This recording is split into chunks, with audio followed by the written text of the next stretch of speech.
the strangest feeling to know what to believe in. Cause every time you touch me.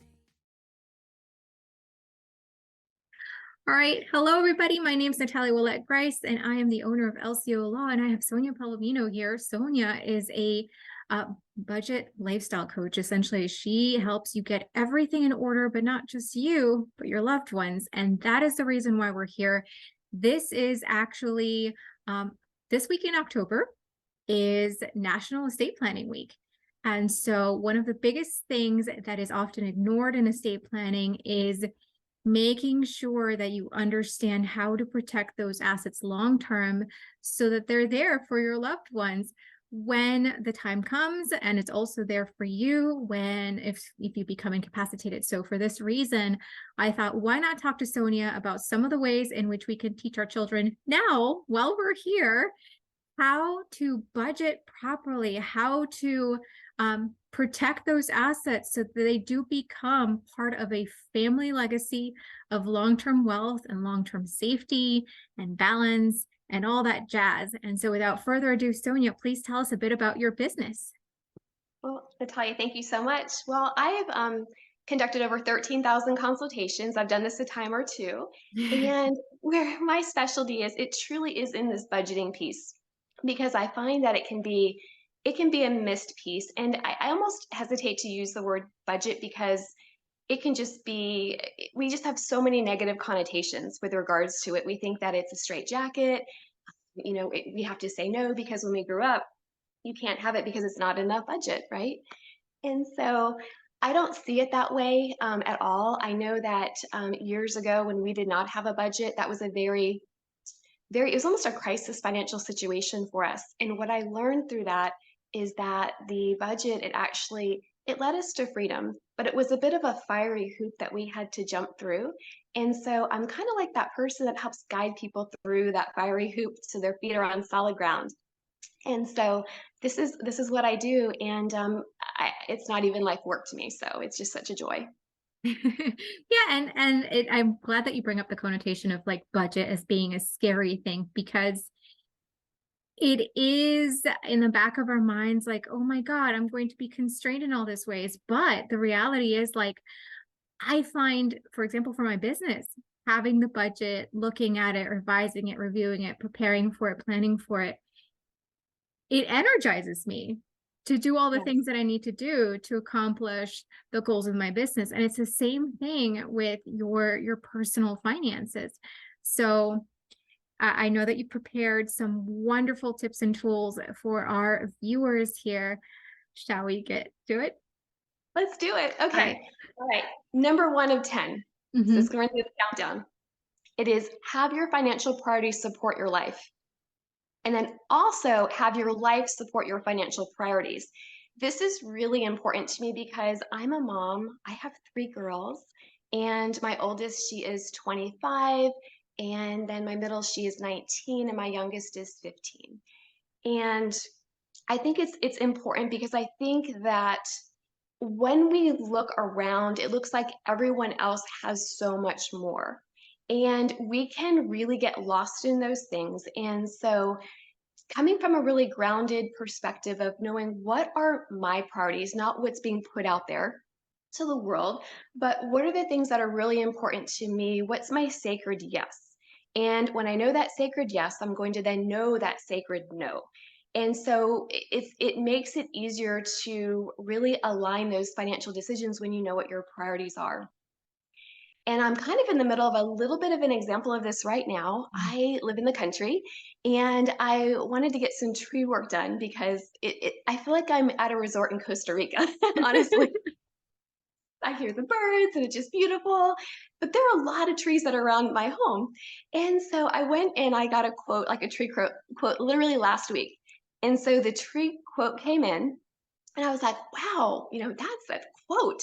And so it's not an emergency. So it's not something that I want to pull from my savings. Mhm. It's not something that I want to go into debt for. And so with my budget, I can go in and I am literally adjusting my lifestyle to bring this in, and it's going to be incremental. We have chosen to do it because of the level of the priority that it is. It's not urgent, as I shared.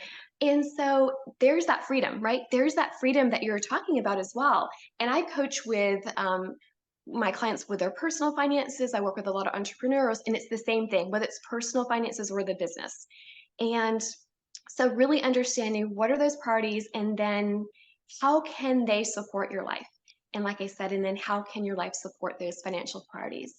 And so then that really, it kind of leads me to the second one, and it's about having the discipline to support your finances so that way the finances can give you the freedom to support your life. So kind of it all goes together.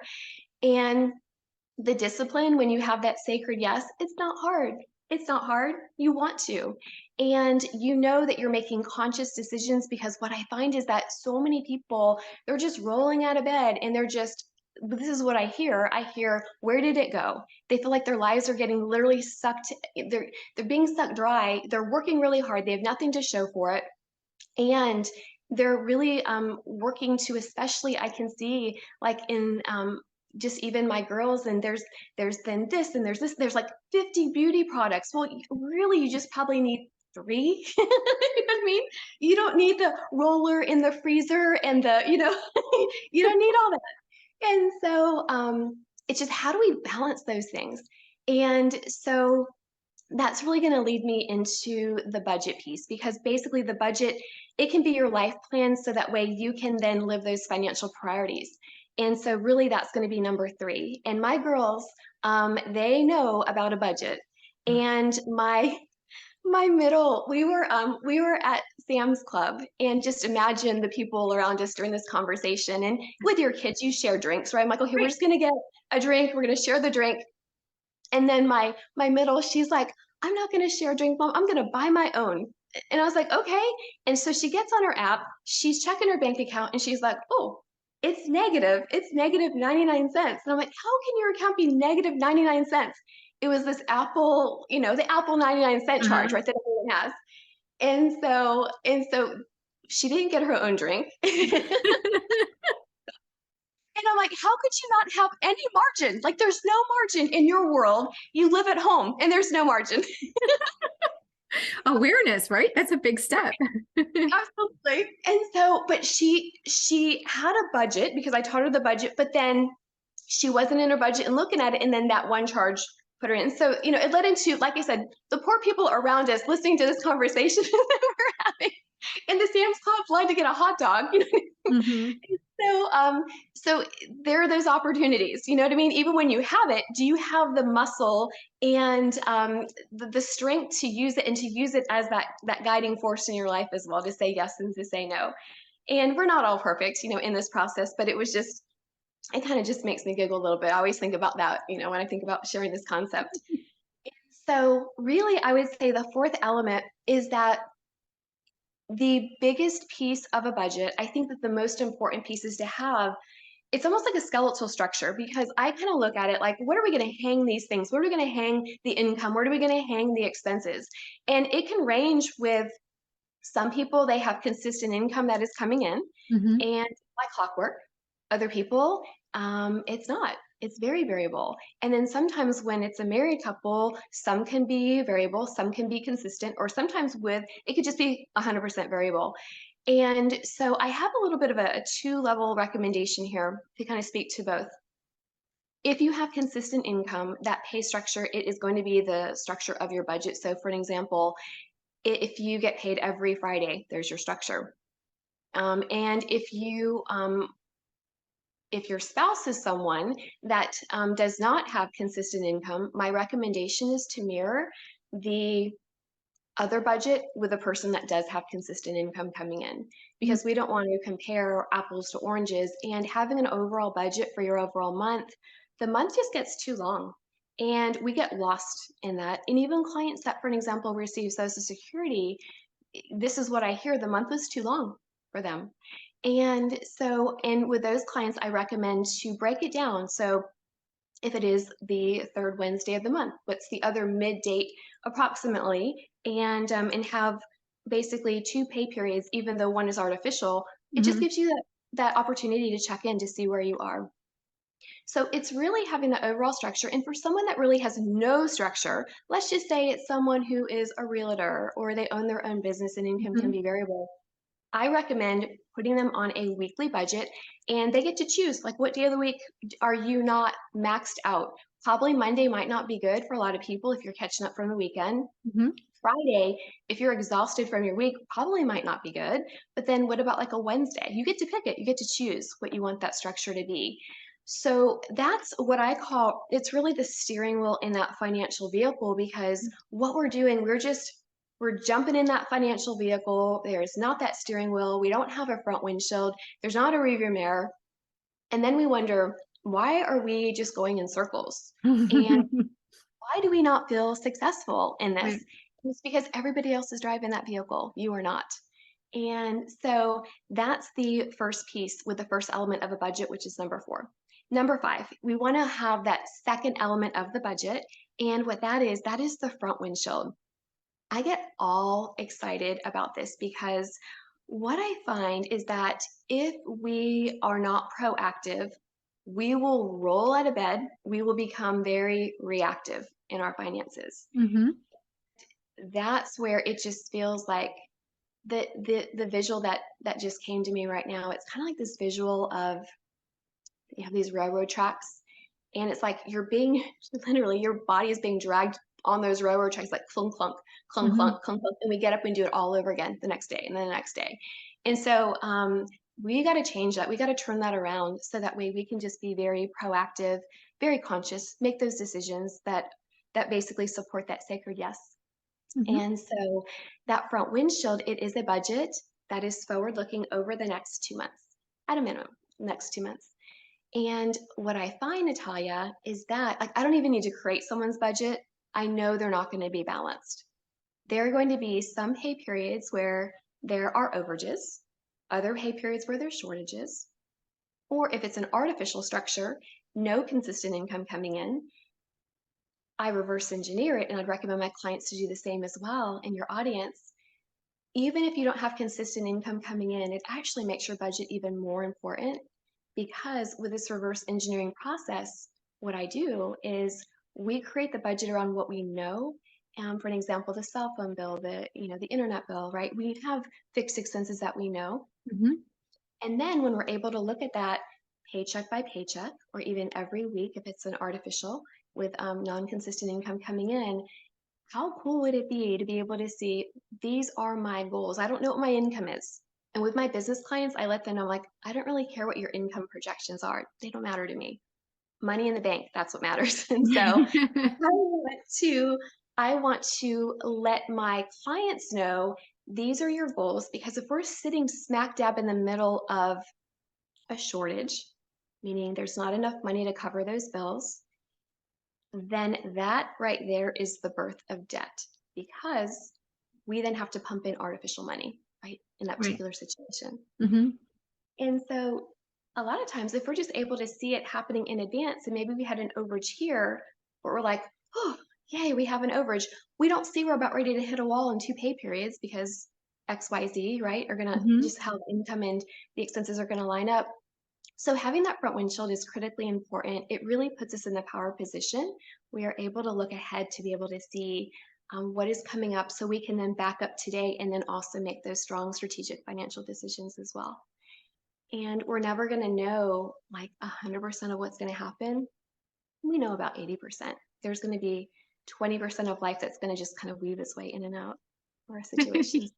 Yeah, that's for sure. Like, for example, today I took my car to the dealership and they're like, we know why your tires have the air that's showing going down. They're like, you need to replace them. So that was an unexpected 2 grandish or so. But we have a very nice cushion in our Yeah, accounts. So it's like, that's okay. It's fine. It's fine.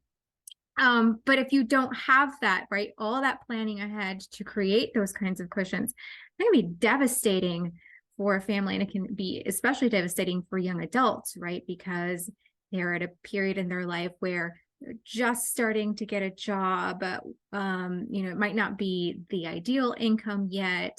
They might be having to deal with like rentals and the expenses of renting. So it is so key to have, as you said, that windshield that's there to let you know like what's coming up, and then have you cushioned or boosted for those unexpected things that can happen. Before we go into the next one, let's recap our first 5. You mind doing a little recap for us? Okay, let's do it. All right. So number 1, have your financial priorities support your life. Priorities. And then have your life support your financial priorities. Mm-hmm. Number 2 is discipline to support your finances. It can give you the freedom to support your life. So prioritize, discipline. Mm-hmm. Yes. And then your budget can be your life plan so you can support your financial priorities. All right. So you've got your budget next. And then we're digging into the first element of the budget, and that's that steering wheel. And that's the budget that is paycheck by paycheck or some sort of structure. So breaking it down into a structure that's functional and kind of makes you be aware of it on a fairly frequent basis. Absolutely. Mm-hmm. And then we have the 5th one is having that front windshield so that way we're proactive and we're able to see what is coming up in advance. So that way, in your case with the tires, it's not a car emergency, or excuse me, it's not a financial emergency. It's just something that you just take care of with your car. Mm-hmm. Yep. Yeah. So that's the planning ahead, right? And Yes. creating that windshield, that boundary, so you see what's coming up too. Yes. And Mhm. also to your point, for things like, for example, pre-saving for things, because I also hear this a lot from my clients. Sonia, I don't have any money to save, right? That can happen. Like, Mm-hmm. I don't have anything left over. And what I share with them, it's like, well, let's go back to the beginning. Well, you've not made it a priority, right? Mm-hmm. Right. And so then in the budget, even if I call it a stretch, because I find that a lot of times what'll happen if we can put a stretch in the budget, something that we're like, gosh, even if I'm not saving right now, how can I make that happen? Mm-hmm. And if we leave that savings row with 0 on it, what's going to happen is we will never get there. Mm-hmm. And if we just wait till the end of that particular pay period to see if we just so happen by any chance to have any money left over, then we're going to put it into savings. Well, then that's not going to, you're not going to build savings, right? Right. And so I recommend being proactive, back to the front windshield. And like, even if you start with $10, that was better than 0, right? It's better than the 0 that you had before.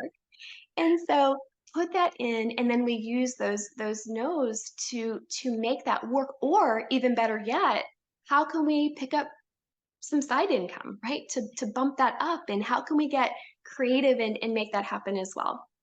Yep. And that's true, right? Because that also, having that priority, like I said, energizes you to get to those goals, but you have to see it and you have to really make it a priority, which is why working to have it down and teaching your children to create these things, to review them, is so essential to them understanding how to manage assets long term, how to accumulate wealth, and how to make priorities of those things so that it's not gone upon you leaving something for them. It is put into place for what they really want to accomplish for their life and for their children's lives, right? For your grandkids and so forth. Absolutely. And I would say one of my hardest clients that I would say that I worked with, and it wasn't so much that the situation was difficult, it was just more of a mentality. And my client, our very first consultation, she said, well, I'm going to be getting an inheritance. So don't need to worry so much about this budgeting stuff. And so then I asked her, I said, okay, so when will you be, did you already receive it? When will you be receiving it? She's like, no, my parents are still living. And I was like, oh gosh. Like, and so, and so I say more of a difficult, because, there was this expectation that the money would just be there. Mm-hmm. And if we don't have those muscles strengthened before it gets there, then what happens is, my goodness, it's going to get blinked away very quickly. Yes. And it's not going to honor who's leaving that money for that particular person as well. Yeah. And you bring up a story. So I had a conversation last week with one of my clients who's also a really close friend from college. And so his eldest daughter, his eldest daughters are adopted. And I think their father had passed away. And so he had left something behind that they would receive upon being 18, because they didn't do any pre-planning in advance. So they would just receive it outright at 18. And sure enough, she turned 18, said, goodbye, I'm going to do my own thing, as rebellious 18-year-olds are, with newfound freedom. A few weeks later, the tens of thousands of dollars were gone. And that was it. She had to knock right back on mom and dad's door and start over.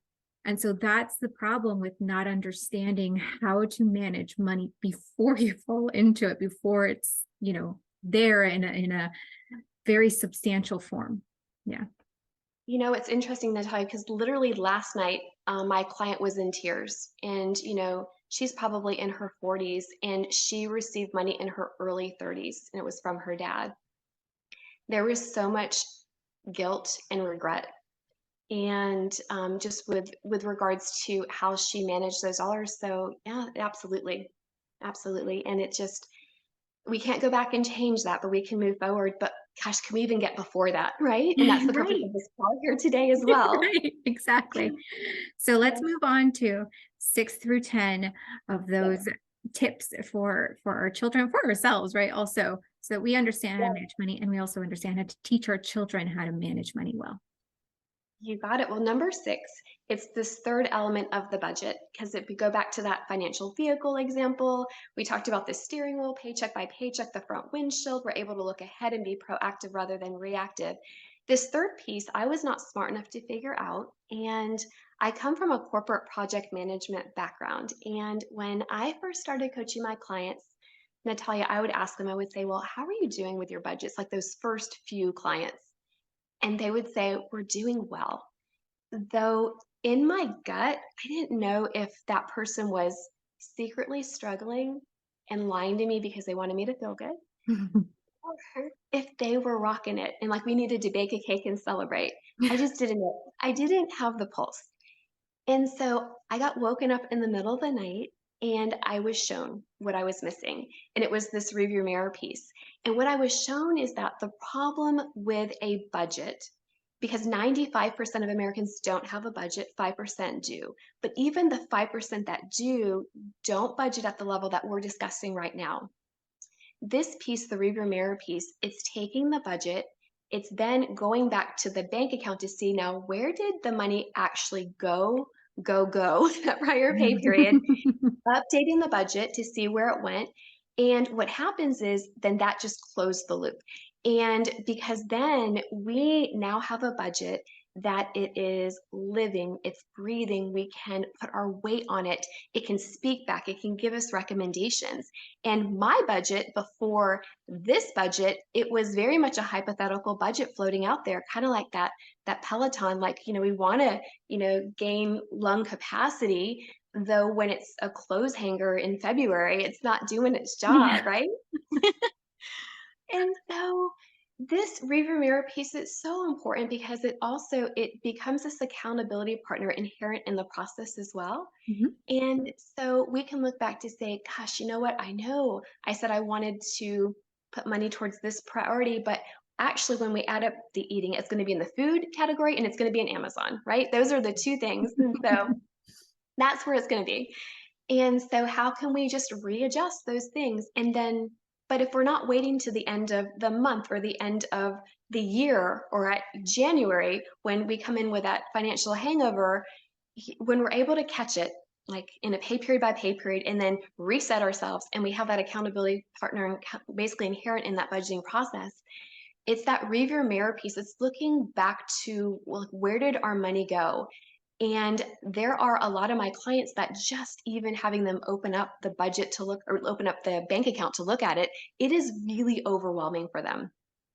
And so it's important to see, all right, now, where did it actually go? And then we can tweak and we can adjust this budget as well. So it's going to be more realistic, because I always get everyone's like ideal food budget. They're like, I look at them like, yeah, that's not your food budget.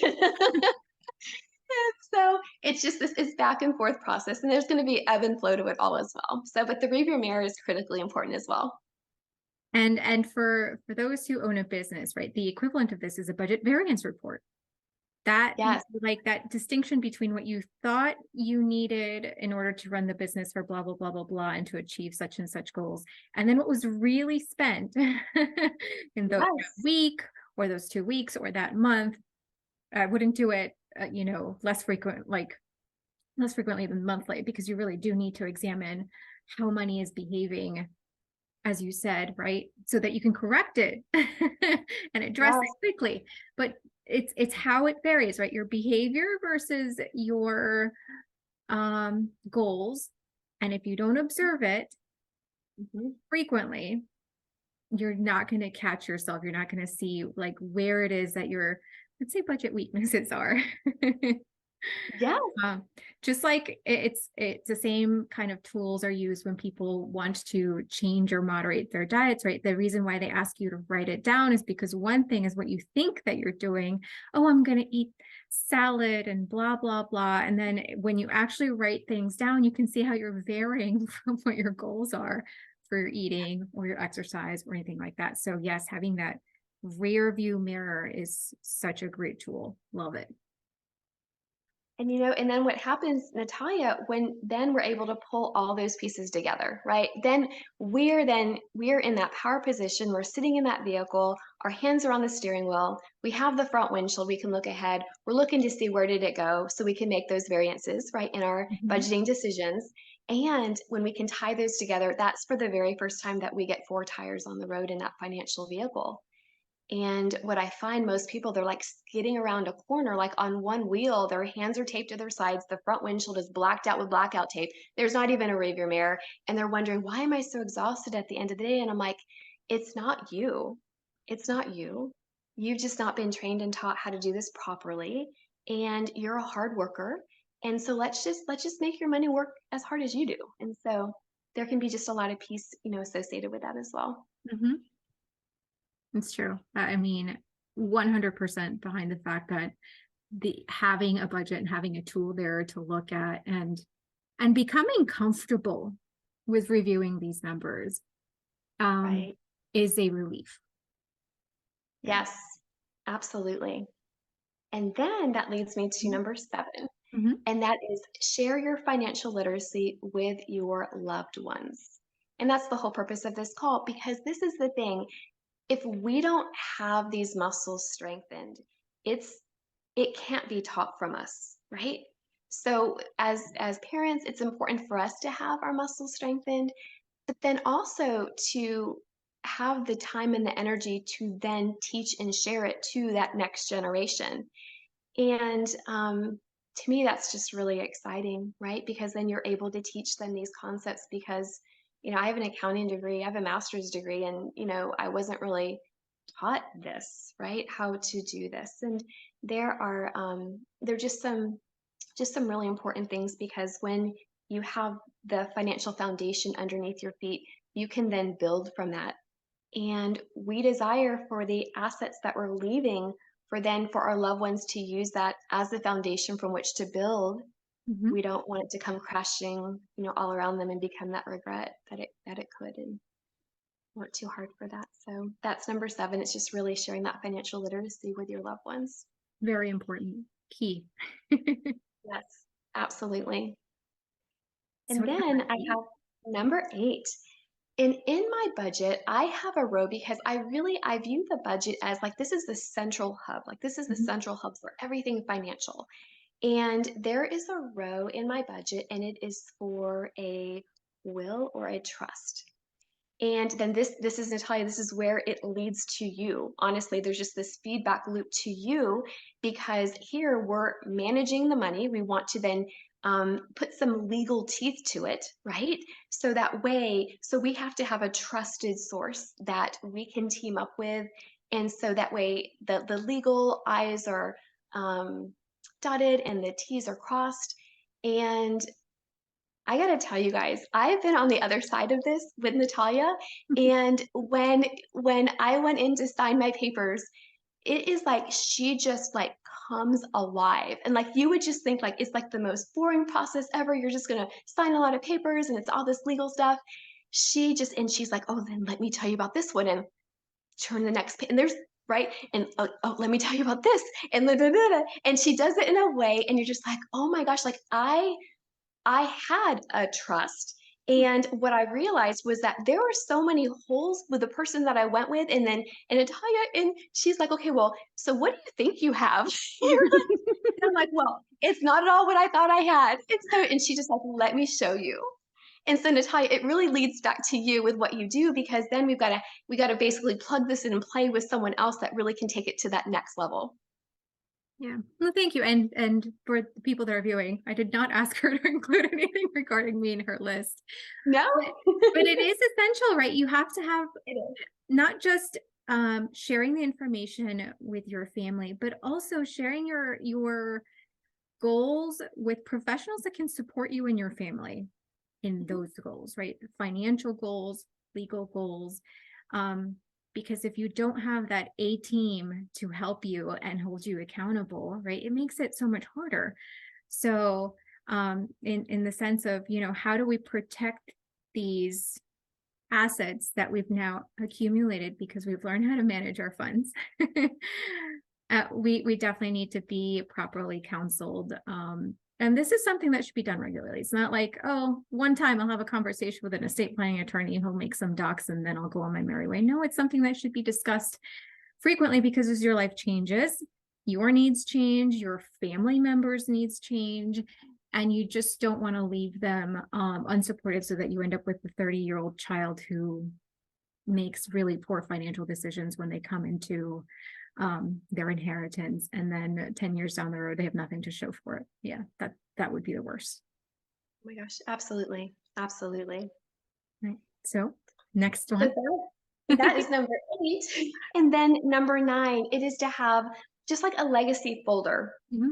In, for example, all these important documents. And so what I've done, and I recommend for my clients to do as well, it's a folder and it's everything financial. And basically I instruct my clients to use the budget as the structure for what Mhm. should be in this folder. And so for an example, like the electric bill. And what I recommend is just printing like the first page, because it has your account number, it has the phone number for the company, and it has that information. And so every bill that you pay, even to the extent like my Amazon Prime, I went onto Amazon, I printed the page, like this is an auto pay on this date and so it's like every single thing that's going to be in the budget. I just want to make sure that if someone has to come in and fill my shoes, they're able to come in and do that. Or what if there is a hurricane, right? And I need to grab like one thing that has all my information in it. So short of death, right? Mhm. It's just good to have it's a legacy folder that has all those pertinent financial details in there, so that way someone is not basically, you know, combing through your stuff.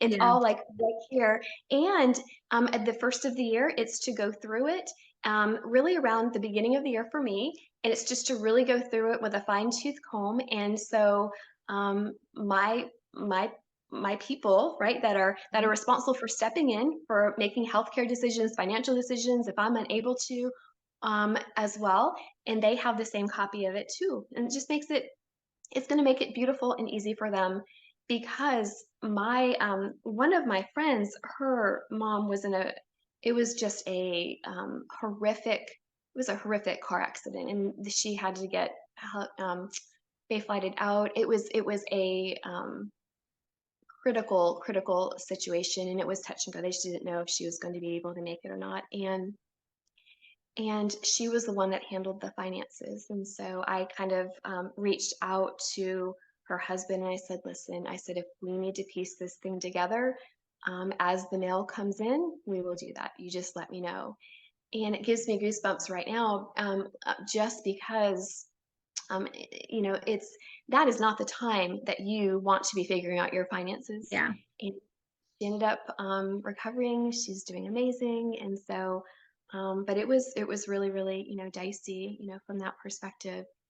And so, in addition to having that legacy folder, it's also having a legacy video. And I know that Natalia is my girl for that as well. And I have something that is just real sweet. I have a client. I've been, worked with her for many, many years, and I just know her, her family, her story, and she just got this strain. It was like a cancer that it was just very, very quick, and she Mhm. found out, and then 2 months later, she passed away.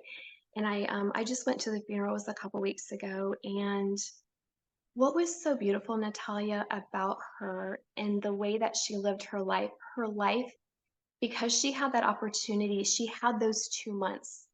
Because I had been working with her on her Mhm. budget, and in those 2 months, we brought in her husband, we brought in her two girls. They're in the hospital room, right? Mhm. And I can hear them laughing and they're joking, and in a very serious situation, though we transitioned it, and like this once again with this, and it was just this most beautiful process because I could see she was passing her legacy literally in front of my eyes to her children, to her husband in those moments. And so she actually didn't need to leave a legacy video because her last 2 months were that, right? Mhm. It was just beautiful. And then I'm just thinking, but who gets so, right? Like, who gets to do that? Right. And we don't know if we will or not. And and it was at the funeral, we're watching the slides and the pictures, and and it was for the very first time I got to see like how the budget is that financial picture show, the cruises that they went on, and the stories that I heard. I'm like, oh, I heard about that, and I saw it in the budget. It all flows through the budget, and Mhm. so I got to see just a very, very unique. It just felt like it all came together really at her funeral. All these things we've been working on, and then also to see the legacy that she is passing off as well. And so, along with the legacy folder, it is basically a legacy video. So that way, your loved ones can see you, they can hear your voice, they can understand what is the pulse of your heart and what would you like to share with them. And kind of in my mind, I think about these things as like probably for some movies as some stuffy person like in a suit, and you know what I mean? And and it was not like that at all. We had fun, it was playful, and we just really made it our own. When I actually met with Natalia, and she offered to do that for me, and we just did it. Like it was like this last week or so, And so I have something to pass on to my girls and to share with them. Actually, before I pass away was really my goal, so we can sit down and really have those conversations as well. So Yeah. that basically is number 9. It's legacy stuff. Legacy. Yeah. It's and how how much of a gift it is to have everything organized and set in one place for your loved ones. Because the reality is, right, if something happens to you, accident, you get diagnosed with something very, very difficult, right? That's not going to be the ideal time to be gathering all of these things, right? If you're um, going through a very difficult disease, you're not going to have the energy necessarily to put all these items together. Now, with not with support from all sorts of sources, and at the same time, right, if you um, are incapacitated due to an accident, everything that was in your head as to where things are is no longer able to be out. Like, here's where I keep the folder for this, here's the login information for that, right? So having it all printed out and organized and being able to check back to your budget on that is a brilliant way of saying it's all here.